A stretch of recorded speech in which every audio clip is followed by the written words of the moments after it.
ఇవి ఏవి కూడా గవర్నమెంట్ భూములు కావండి. పట్టా భూములు.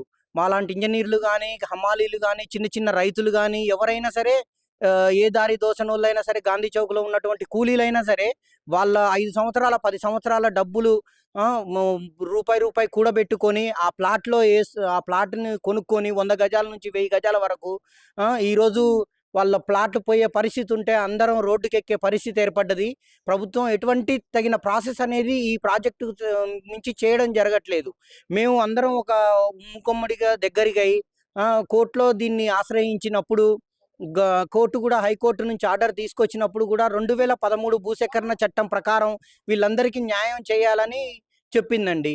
కానీ ఆ ఆర్డర్‌ని గూడా పక్కకు బెట్టి ఇప్పుడున్న కాంగ్రెస్ ప్రభుత్వం ఖమ్మం జిల్లాలో ముగ్గురు మంత్రులున్నారు పేరుకి.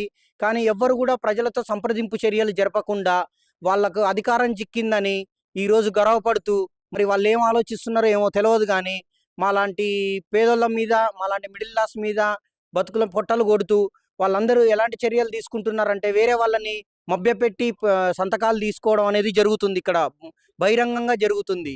మమ్మల్ని అడగడం, మేము నిరాకరించడం జరుగుతుంది. ఎందుకు వీళ్ళు కోర్టు ఆర్డర్‌ని గౌరవించట్లేదనేది మా ఇంకో ప్రశ్న.